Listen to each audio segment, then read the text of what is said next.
Smaller entrees can be just as satisfying. Like I mentioned before, you can have a smaller entree and include a lot of colorful seasonal vegetables with that dish, and people really don't miss, the amount of protein they're getting. They're getting really what they need. They're not over consuming. Because typically, when you're a chef in a restaurant, you're serving portions that are, bigger than a person really needs.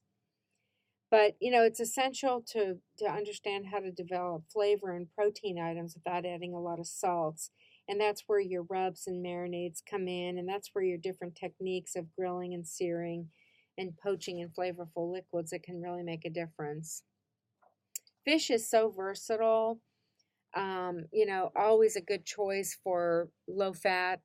Even shellfish is a very good choice.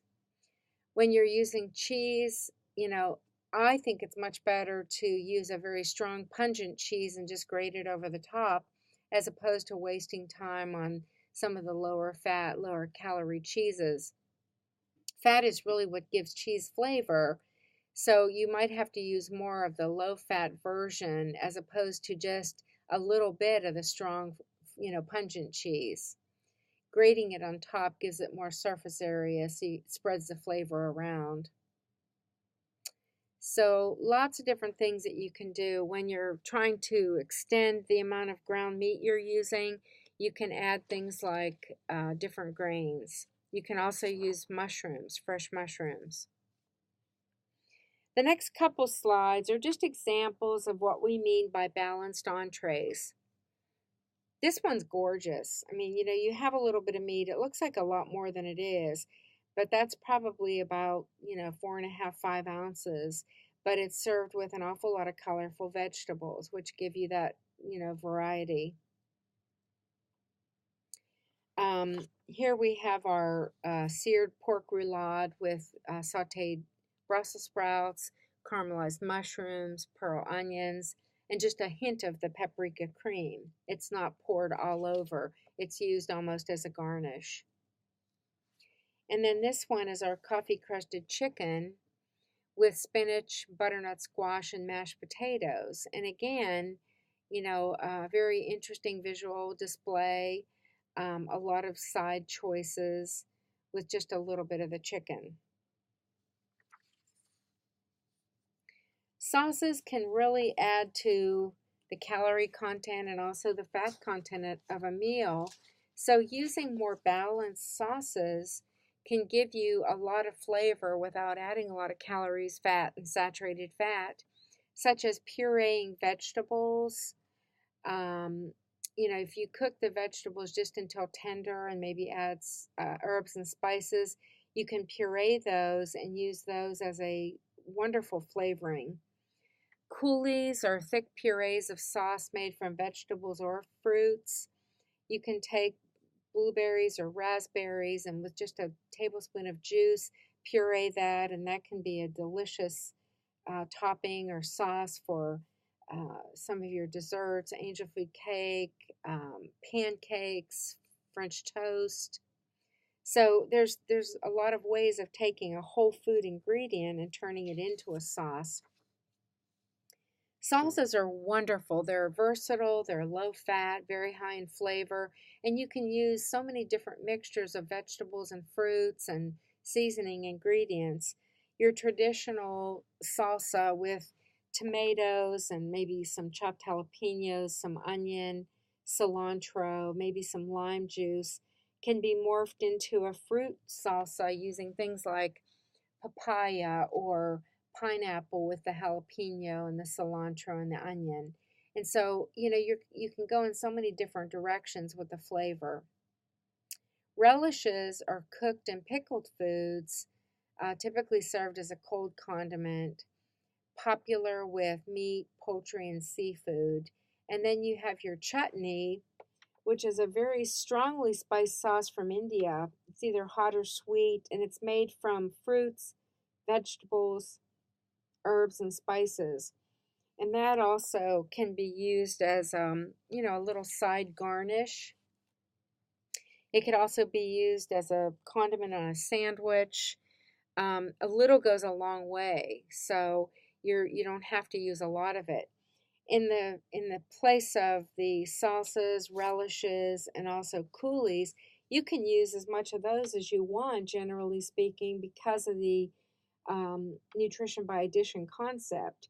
You're adding nutrients and food groups to a meal that normally doesn't have it, like using a salsa or a relish on as a garnish or side dish for seafood. You're actually adding in color, you're adding in vitamins, minerals, and fiber. A compote is a preparation of fruit, fresh or dried, cooked in syrup and flavored with spices and maybe also vanilla or citrus peel, and you can serve that as a dessert or an accompaniment to a savory item. And then, of course, we have our mojo, which is a spicy sauce from the Caribbean and South America, and it's traditionally a mixture of sour oranges with their juice, along with garlic oil and fresh herbs. So these are what we call some of the wonderful balanced sauces that, again, can be used in lieu of a lot of the heavy cream and gravy type sauces. A few more to talk about. We have our glazes, which are stocks that are reduced to like a thick gelatinous consistency, and they can enhance sauces and other entrees. And then we've talked about before using things like reduced juices, which are just wonderful as an ingredient as a flavoring ingredient for a sauce, or using it as a sauce. I've had a wonderful eggplant parmesan rollatini with a reduced balsamic dressing glazed over the top. It was probably the most wonderful tasting eggplant parmesan I've ever had. So, again, you can even use wine and spirits and some of your liqueurs also as flavorings at the end of cooking. I like a little splash of amaretto on my cooked carrots. It just adds, so much wonderful flavor. So, sauces really do benefit a food by adding a lot of, extra zip, and takes a dish from ho-hum to yum in minutes. There's no end to the variety of side dishes for every entree. The same entree can take on a whole new look simply by changing up what you serve with it. Besides traditional meat and potatoes, consider using grains such as bulgur, wheat berries, and barley, and use legumes such as heirloom beans and green lentils with seared tofu and roasted beets, root vegetables, citrus zest, dried fruit, and fresh herbs. Side dishes make an entree take up a whole new, profile. So there's just a lot of things to consider when you're doing your dishes, your side dishes. You can saute dishes. You can saute your vegetables in liquids such as stock and juice. You can cook them over moderately high heat, maybe using stock to reduce stock to flavor. The vegetables, you can thicken it with a glaze. There's a lot of things that you can do. Steaming them. Roasting vegetables happens to be one of my favorite things because you're adding that natural caramelization. Side dishes can also be a grain or a legume, which also go very good with different protein sources. This might be especially important for vegetarian or vegan diets, but you have to remember to cook those with veggie broth or water in place of some of the other stocks. When using vegetables, plan your menus according to the seasons for maximum appeal and overall taste. When you're using seasonal vegetables, it assures you that you're using a wide variety because you're changing with the seasons.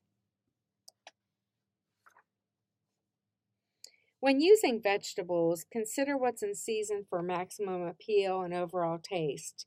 You want to consider flavor, color, and whether combinations make good culinary sense. This is where tradition and history become essential in the development of the dish you're creating. As you can see in this slide, roasted pork pairs well with Brussels sprouts, cabbage, mushrooms, and squash.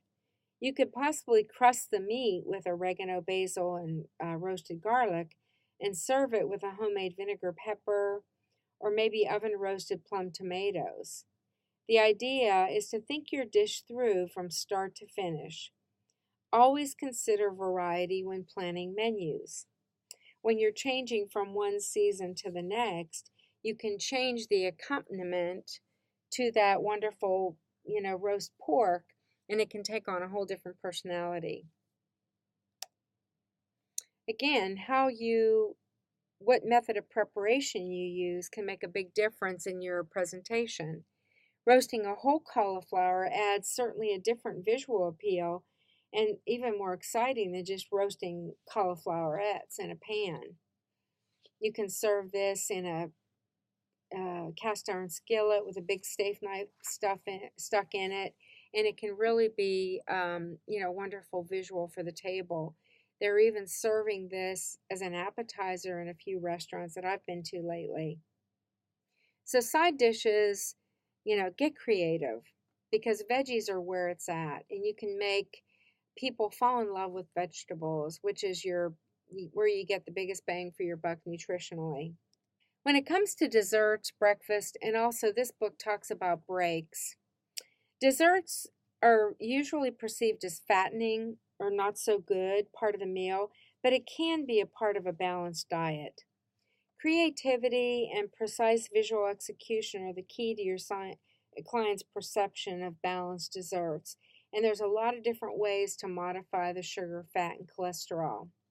You can make a wide variety of desserts using fruit, using cobblers, or even better than cobblers, using a crisp with an oatmeal crumb topping. That way, you're adding in some nutrients from the oatmeal and maybe even some walnuts. You can do phyllo strudels, which are lower in fat crusts. Making your own homemade sorbets just by pureeing frozen fruit and churning those in a high-speed blender. Using angel food cake as a base to build a dessert, to make a trifle. Those are all very unique, versatile, and delicious dessert items that are using fruit as your basis. So you're getting the nutrients from it and not just, calories. This healthful dessert may look too good to be true, but it's very much in line with balanced eating styles. Those little powdered sugar coated blackberries, this looks so big, but it's really just a tiny tasting of a chocolate pyramid. But just that visual appeal using the black raspberry coulis, and it looks like a phyllo dough triangle, is just really almost too good to be true that it's low calorie. Here we have banana polenta souffle stuffed in a banana skin. Breakfast, besides your hot and cold cereal option, there's so many different ideas. You can either even take ideas from other ethnic cultures. One that I learned to eat when I was in Australia was Swiss Bircher muesli. Many places are now calling it overnight oats. But instead of hot oatmeal, it's a great summer breakfast or maybe even a pre or post workout snack where you take oats that contain dried fruits and nuts and you soak them overnight either in milk or Greek yogurt.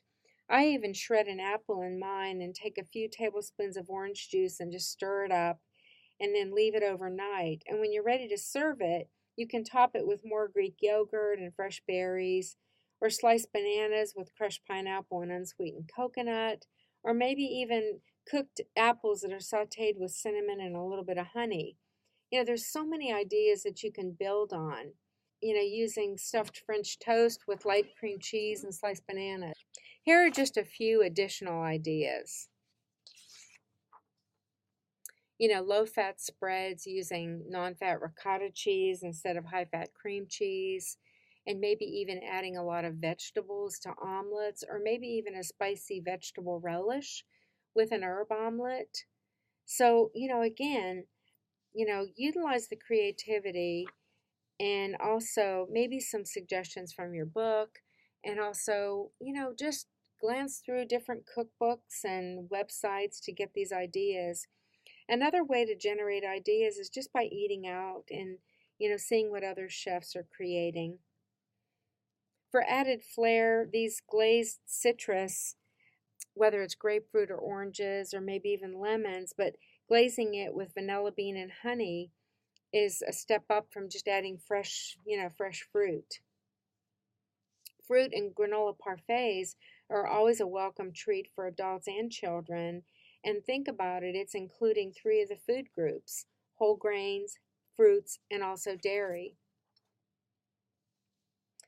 These chimichangas are notch above breakfast burritos from a fast food restaurant and also include quite a bit of fruit. In many food service operations, morning breaks are becoming a focus of attention, both in their creative design and also in their nutritional content, as well as additional revenue sources. So when companies come in and do full day meeting packages, now it's an opportunity for catering to generate more revenue. So things like breaks, that include different hors d'oeuvre size items and two bite dishes can really add variety. Cheese platters with stone ground crackers, different kind of fruit chips, different kinds of whole grain breads, even things like chili spiced popcorn, crudités with a creative dip. So there's a lot of things that you can do. You can do mini muffins, tofu type spreads, fresh fruit and fruit salads. In this picture, we have some cappuccino chocolate gelatin with meringue puffs, homemade granola dried fruit bars, lots of different things. Even just having whole fruit there would be a really nice alternative to, some of your unhealthy options. Afternoon breaks can be cheese and grape platters, warm oatmeal cookies, gives you that added benefit of the oats. Breadsticks. I love the way they've presented the veggies, upright in a nice little cup. So there's a lot of creativity here. There are some considerations that These are some considerations that underlie the art of presentation. And I know you get this information in other classes, but having a little bit more height gives a plate more interest. Color is very important. Shape is something to look at. Look at the layout and how it's going to be laid out. Pick combinations of foods that work together.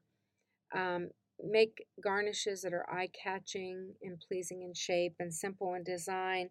And don't think that you have to do 1,000 different varieties of foods. Even just a few items presented in a beautiful way is all that matters. You also can take less and make it look more by slicing meat and fanning it out on a plate or arranging protein on a bed of grains. There's a lot of different things that you can do to stretch the more expensive items to make it look more. These are just some examples of different kinds of garnishes using beets with a thin coat of simple syrup. And then, of course, our dehydrated vegetables. So using fruit, vegetables, and herbs as a garnish really creates a lot of visual appeal. But remember, it adds additional nutrients and antioxidants.